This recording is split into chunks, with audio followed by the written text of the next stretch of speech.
আলোচনা করব কন্যা রাশির হস্তা নক্ষত্রের জুলাই মাসের রাশিফল নিয়ে।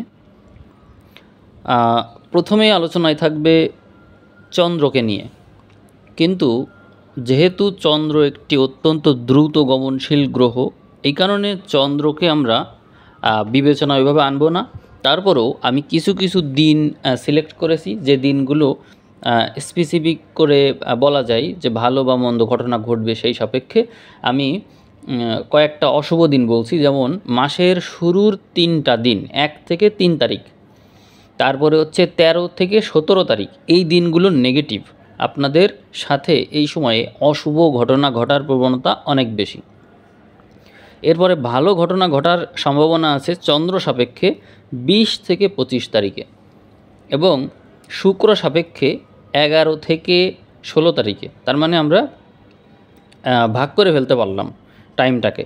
আমি বললাম, আবারও বলছি, নেগেটিভ দিন 1 থেকে 3 তারিখ, নেগেটিভ দিন 13 থেকে 17 তারিখ, পজিটিভ দিন 20 থেকে 25 তারিখ। আবার বললাম 11 থেকে 16 তারিখ শুক্রের সাপেক্ষে পজিটিভ। তার মানে 13 থেকে 17 তারিখ চন্দ্রের সাপেক্ষে নেগেটিভ, কিন্তু শুক্রের সাপেক্ষে পজিটিভ হয়। এই সময়টা ভালো মন্দ উভয় রকমের ঘটনার ভিতর দিয়ে আপনাকে যেতে হবে। এটা কিন্তু আমি নিউট্রাল বলছি না, কারণ অনেক সময়ই অনেকের সাথে ভালো ঘটবে, অনেকের সাথে মন্দ ঘটবে। কারণ এই টাইমটা চন্দ্র সাপেক্ষে নেগেটিভ হলেও শুক্র সাপেক্ষে কিন্তু পজিটিভ। তো আমি চন্দ্র নিয়ে বেশি স্পেসিফিক করে বলতে পারছি না, এই জন্য কারণ চন্দ্র অতি দ্রুত গমন করে, এবং চন্দ্র সব ঘরে থাকার কারণেই, সব ঘর দিয়ে গমন করার কারণে বিভিন্ন গ্রহের দৃষ্টি পায়, এবং অত্যন্ত সৃজনশীল ও প্রভাবিত গ্রহ হওয়ার কারণে চন্দ্রকে নিয়ে স্পেসিফিক প্রেডিকশন করা খুব মুশকিল কাজ। জন্ম সময়ে যেহেতু আপনাদের চন্দ্র কন্যাতে ছিল, হস্তা নক্ষত্রে ছিল, এই কারণে আপনাদের ভিতরে চন্দ্রের বৈশিষ্ট্যগুলো রয়েছে। আপনারা খুব বেশি ইমোশনাল, সৃজনশীল এবং নির্ভরশীল। এই ক্ষেত্রে আপনাদের পরিবর্তনটা কোথায়? আপনাদের পরিবর্তন এই মাসের একেবারে শেষের যে 4-5টা দিন আছে সেইখানে, কারণ ওখানে মঙ্গল প্রবেশ করবে। মঙ্গল প্রবেশ করলে আপনারা জানেন মানুষের ভিতরে হঠকারিতা আসে, দ্রুত সিদ্ধান্ত নেওয়ার ক্ষমতা চলে আসে, এগুলোর প্রভাব চলে আসে মানুষের জীবনে।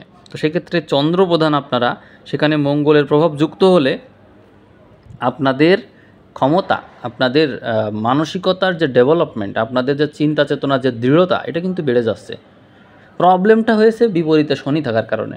কারণ শনি মানুষের ভিতরে একটা জড়তা দিয়ে রাখে, যে কোনো কিছুতেই জড়তা।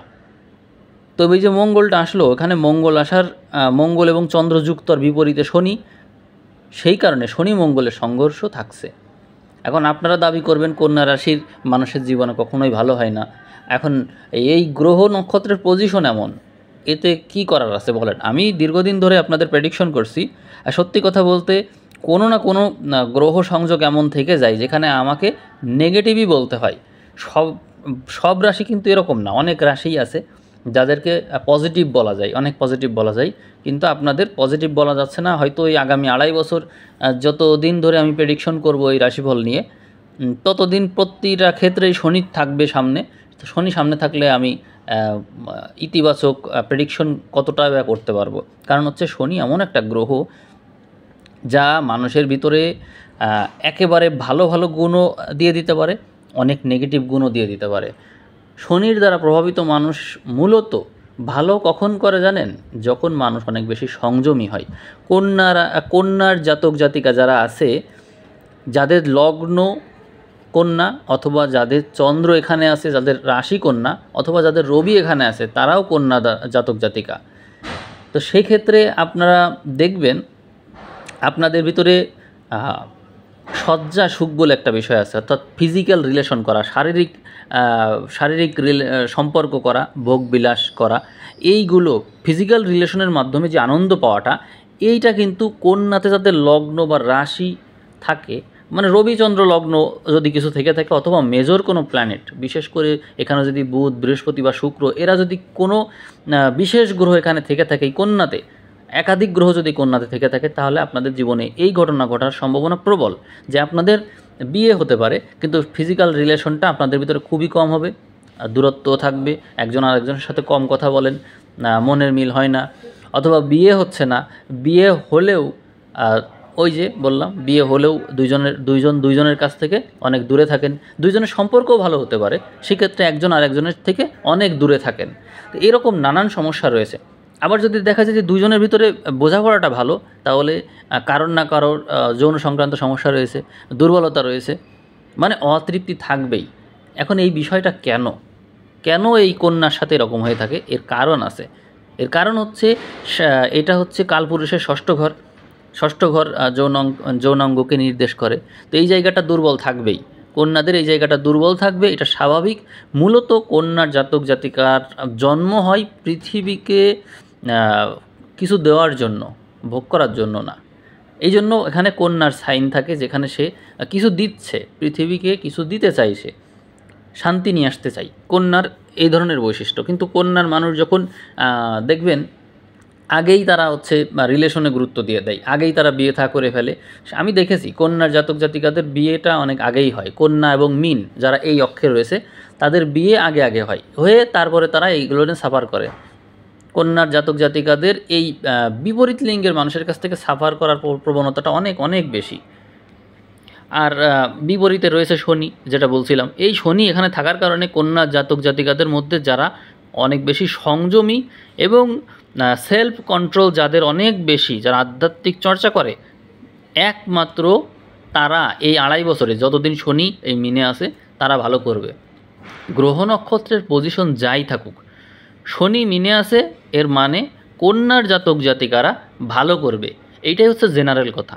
কিন্তু আপনি যদি মানসিকতার দিক থেকে অনেক বেশি ক্যালকুলেটিভ হন, মানুষ ঠকান, বা হচ্ছে আপনার ভিতরে নেগেটিভ সত্তা কাজ করে, যেখানে আপনি বৈবাহিক জীবনকে বেশি গুরুত্ব দিচ্ছেন, ভোগ বিলাসকে বেশি গুরুত্ব দিচ্ছেন, আমার জীবনে শান্তি নাই, আমি সুখ চাই, আনন্দ চাই, আরাম চাই, বিলাসবহুল জীবন চাই, এই যে মানসিকতা, এইটা যারা পোষণ করে তাদের কষ্ট আছে। কারণ শনি সবসময় সংযম দিতে চাই।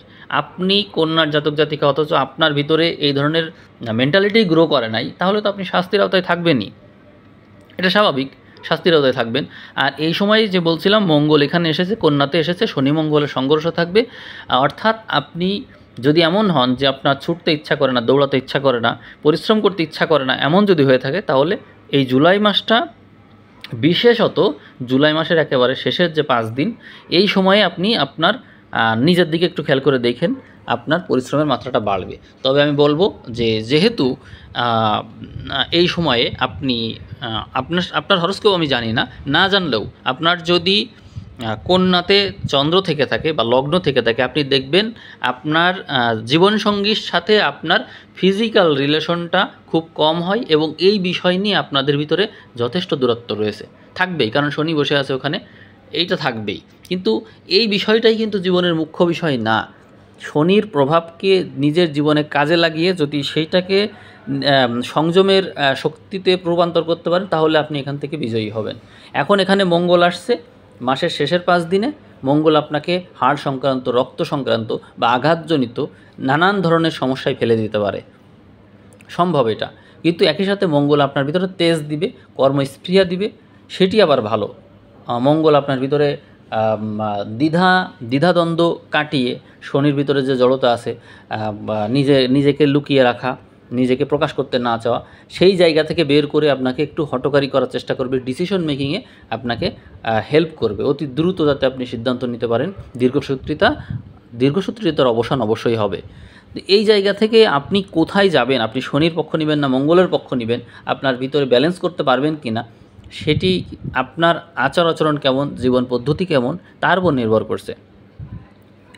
মঙ্গল এবং শনির এই যে দৃষ্টি বিনিময়, এটি কারো ক্ষেত্রে খুব বেশি ক্ষতিকর, কারো ক্ষেত্রে এই বিষয়টি অত্যন্ত লাভজনক, যে যা এখান থেকে উঠিয়ে নিতে পারে, এটিই বলবো। আমি শনি মঙ্গল নিয়ে বেশ কিছু সময় আলোচনা এই জন্য করলাম যে এই কারণ শনি মঙ্গল সংযোগ সবসময় বিপজ্জনকই হয়ে থাকে, অধিকাংশ ক্ষেত্রে বিপজ্জনক। তারপরও আপনারা অনেক বেশি অ্যানালিটিক্যাল মাইন্ডের আছেন, এই জন্য আমি আপনাদেরকে একটু সাবধান হতে বলবো, সচেতন হতে বলবো, যে সাবধানতার সাথে এটা কি করে মোকাবেলা করা যায়। আর আগস্ট মাসের রাশিফলে আপনারা তো শনি মঙ্গলকে পুরো মাস ধরেই দেখবেন, সেই ক্ষেত্রে তো আর কিছু বলার নেই, সেই রাশিফল তো আপনারা জানেনই, অধিকাংশই আপনাদের বিপক্ষে থাকতে পারে। কিন্তু যারা জুলাই মাসের শেষের 5 দিন ভালো পার করবে, তাদের আগস্ট মাসও ভালোই যাবে। এখন আমি কন্যার যে মূল অধিপতি বুধ, তাকে নিয়ে আলোচনা করব। এটি একটি গুড নিউজ যে বুধ ভালো ঘরে থাকছে। বুধ থাকবে কোথায়? বুধ রবির সাথে থাকছে এবং আপনাদের একাদশ ঘরে থাকছে, কন্যা থেকে একাদশ ঘরে, চন্দ্রের ঘরে। যেহেতু চন্দ্র কর্কটের অধিপতি ছিল, সে কন্যাতে বসে আছে এবং কন্যার অধিপতি বুধ সে কর্কটে আছে পুরো মাসেই। এখানে আমরা দেখব বুধকে, এটি অত্যন্ত শুভ, ঘর বিনিময় সংযোগ হয়েছে, যার কারণে বুধ অত্যন্ত শুভ ফল দেবে এবং রবির সাথে থাকার কারণে আরও শুভ ফল পাচ্ছেন। এই ক্ষেত্রটা শুভ, অর্থাৎ বুদ্ধিভিত্তিক কোনো বিষয় নিয়ে কাজ করলে আপনার জন্য সেই বিষয়টা অত্যন্ত অত্যন্ত শুভ। ব্যবসা ক্ষেত্রে, আয়ের ক্ষেত্রে এই বিষয়টি শুভ। এর থেকে স্পষ্ট হওয়া গেল যে শনি মঙ্গলের সংযোগের কারণে আপনি যে শারীরিক পরিশ্রম করবেন, আপনার সামনে যে নানা রকম চ্যালেঞ্জ আসবে, সেইগুলো মোকাবেলা করার মাধ্যমে আপনি যে অর্থ আয় করবেন তার পরিমাণ কিন্তু কোনো অংশেই কম না, যথেষ্ট বেশি। আলোচনা করব বৃহস্পতিকে নিয়ে। বৃহস্পতি আপনার দশম ঘরে থাকছে। এর থেকে স্পষ্ট হওয়া গেল যে যারা এই বুধ দ্বারা প্রভাবিত, অর্থাৎ জন্ম সময় আপনাদের বুধ পজিশনে আছে, এই কথাটা একটু ভালো করে বুঝতে হবে মনোযোগ দিয়ে। জন্ম সময়ে যদি আপনার বুধ পজিশনে থাকে, পজিশন বলতে বোঝাচ্ছি ধরেন জন্ম সময় কন্যাতে আছে বা মিনে আছে, কিন্তু নীচভঙ্গ রাজযোগ, মিনে যদি থাকে, মিনে তো বুধ নিচস্থ হয়, যদি নীচভঙ্গ রাজযোগ তৈরি করে মিনের ঘরে, অথবা বুধ মিথুনে থাকে বা অন্য কোনো গ্রহের সাথে পজিশন তৈরি করে নেয়, এমন কোনো সংযোগ যা অত্যন্ত শুভ সংযোগ বিবেচিত হচ্ছে, সেই ক্ষেত্রে এই সময়ে যে বৃহস্পতি গোচরে দশমে অবস্থান করছে আপনার কন্যা থেকে দশমে, মানে আপনার কর্মঘরে বৃহস্পতি, সেটি কিন্তু অত্যন্ত শুভ। আপনাকে একটা ভালো একটা পেশা রেকমেন্ড করছে বৃহস্পতি, যেখানে আপনার জ্ঞানের চর্চা হয়, অর্থাৎ শিক্ষকতা হতে পারে, হিসাব সংক্রান্ত কোনো বিষয় হতে পারে, বা অন্যের সাথে কনসাল্ট করতে হয়, অনেকে পরামর্শ দিতে হয়, এরকম কোনো বিষয় হতে পারে, যে ক্ষেত্রে আপনি অতি সহজেই চাকরি পেয়ে যেতে পারেন। এমনকি ব্যবসা ক্ষেত্র আপনার জন্য অত্যন্ত শুভ। তাহলে এই জায়গাটা কিন্তু ভালো হয়ে গেল। আপনার লগ্নে বা রাশিতে মঙ্গল, বিপরীতে শনি, দশমে বৃহস্পতি দীর্ঘদিন ধরে থাকবে এবং একাদশে বুধ রবি রয়েছে। এই সংযোগগুলো ভালো। এদিকে শুক্রকে দেখছি, শুক্র রয়েছে হচ্ছে আপনার নবম দশমে। শুক্র কিন্তু আপনার জন্য নবমপতি, সে নবম দশমে ঘোরাফেরা করছে, যা অত্যন্ত শুভ হয়ে গেল আপনার জন্য। তার মানে শুক্র আপনার পক্ষে রয়েছে।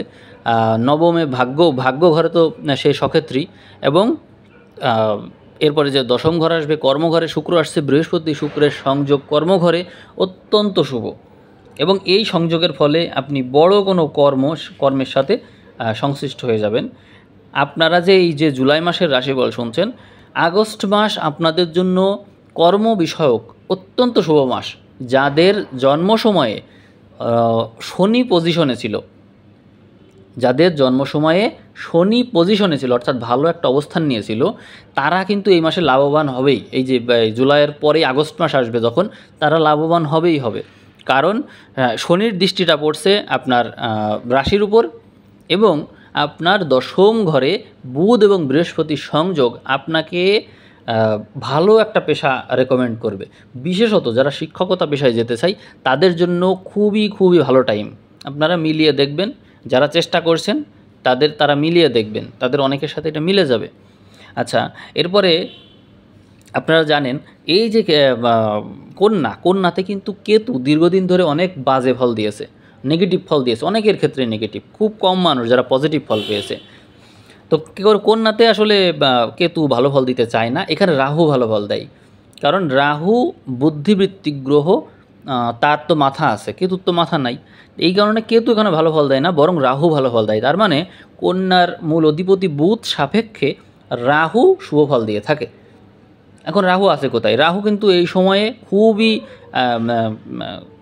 খুবই পজিটিভ একটা ফলাফল দেওয়ার জন্য প্রস্তুত আছে। রাহু আছে কোথায় দেখি? ষষ্ঠে আছে। অর্থাৎ আপনারা জানেন যে রাহু ষষ্ঠ ঘরে ভালো ফল দেয়, কারণ রাহু ষষ্ঠ ঘরকে, কালপুরুষের যে ষষ্ঠ ঘরকে লিড দেয় মূলত রাহু, এবং কালপুরুষের ষষ্ঠ ঘরের অধিপতি হচ্ছে বুধ আর রাহুর ভিতরে মিত্রতা আছে। তাহলে এই সময়ে রাহু কুম্ভে আছে, কুম্ভে রাহু কেমন ফল দেবে? আপনারা অলরেডি জানেন যে কুম্ভে রাহু ভালো ফল দিয়ে থাকে, কারণ রাহু যার ঘরে আছে, এই যে শনির ঘরে আছে, তার সাথেও তার মিত্রতা আছে। এই কুম্ভে রাহুর নিজস্ব নক্ষত্রও আছে। এই কারণে বুধের সাপেক্ষে রাহু অবশ্যই ভালো ফল দিবে। তাহলে ষষ্ঠের রাহু কোন বিষয়ক ভালো ফল দিবে?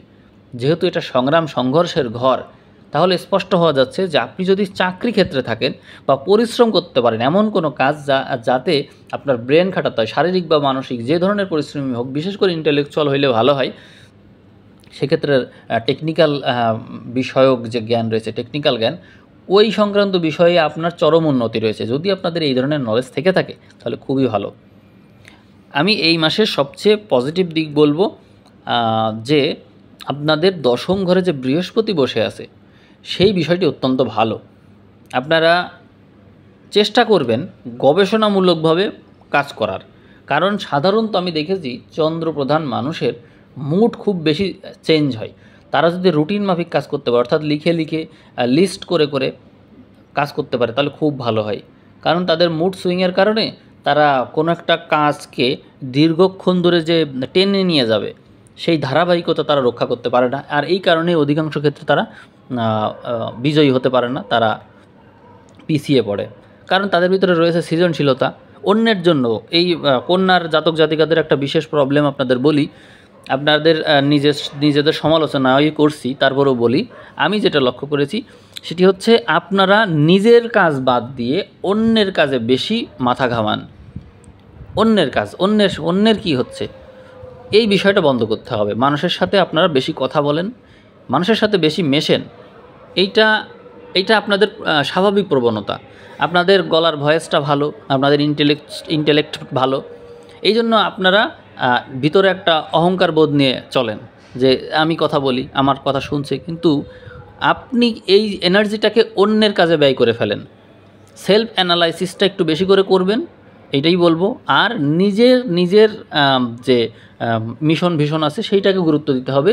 আপনার এনার্জি আপনি এক্সটার্নাল কাজে বেশি ব্যয় করে ফেলেন, এটি হচ্ছে আপনার মূল সমস্যা। আমি এগুলো অবজার্ভ করেই বলছি।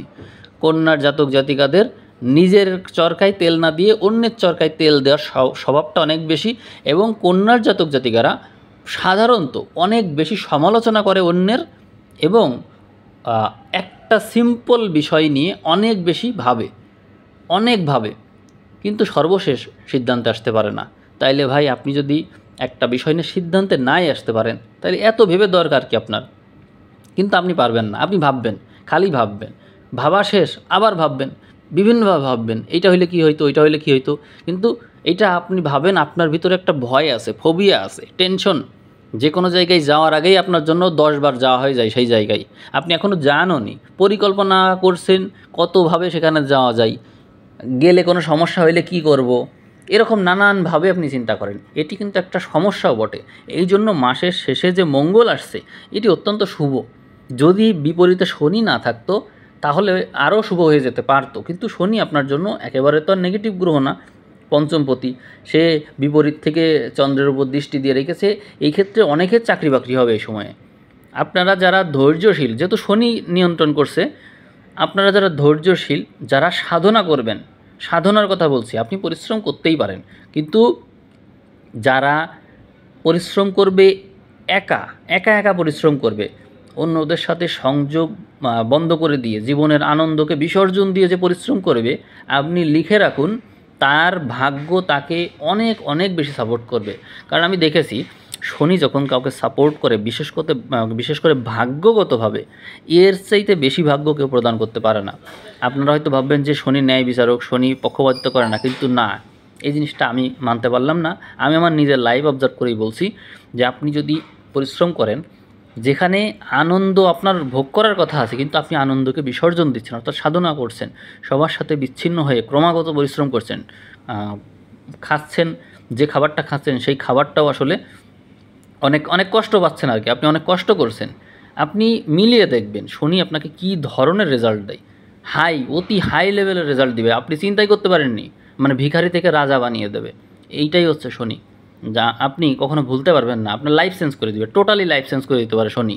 এই একমাত্র গ্রহ আছে যে আপনাকে ভিখারি থেকে রাজা বানাতে পারে। আচ্ছা, আমি আমার কথা শেষ করব। কথা বলতে গেলে আসলে অনেক গল্প করা হয়ে যায়, কিন্তু গল্পের ভিতরে তারপর আমি মনে করি যথেষ্ট ইনফরমেশন থাকে। আপনারা এই মাসটা অত্যন্ত শুভভাবে পার করবেন এমনই আমি আশা করছি। শেষে আপনাদের যে দ্বাদশে কেতু মঙ্গল আছে, এটি আপনাদের মানসিক বলকে বৃদ্ধি করবে, আধ্যাত্মিক শক্তিকে বৃদ্ধি করবে। যে কোনো কাজে মানসিক বলটাকে আপনারা ধরে রাখবেন, তাহলে সকল কাজে আপনারা সফল হবেন। এই কথা বলেই আজকে আমি আমার রাশিফল শেষ করব। আর যদি পারেন তো আপনারা ইতিবাচক কমেন্ট করার চেষ্টা করবেন। সবাই ভালো থাকবেন। আজ এ পর্যন্তই, ধন্যবাদ।